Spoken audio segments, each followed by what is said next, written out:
John Elia की एक नज्म फारेहा।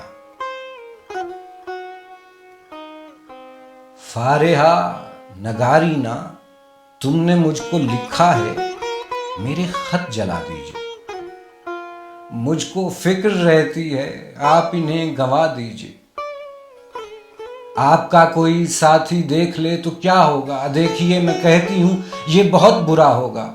मैं भी कुछ कहूं तुमसे, फारेहा नगारीना, ए बनाजुकी मीना, इत्र बेनसरीना, रश्क सर्व सीमीना। मैं तुम्हारे हर खत को लौहे दिल समझता हूं। लौहे दिल जला दूं क्या? जो भी सत्र है इनकी कहकशां है रिश्तों की, कहकशां लुटा दूं क्या?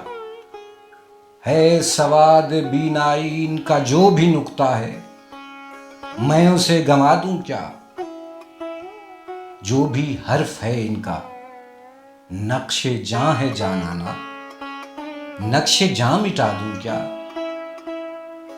मुझको लिख के खत जानम, अपने ध्यान में शायद ख्वाब ख्वाब जज्बों के ख्वाब ख्वाब लम्हों में यूं ही बेख्याल आना जुर्म कर गई हो तुम, और ख्याल आने पर उनसे डर गई हो तुम। जुर्म के तसव्वुर में अगर ये खत लिखे तुमने, फिर तो मेरी राय में जुर्म ही किए तुमने। जुर्म क्यों किए जाएं, जुर्म क्यों किए जाएं, जुर्म क्यों किए जाएं, खत ही क्यों लिखे जाएं।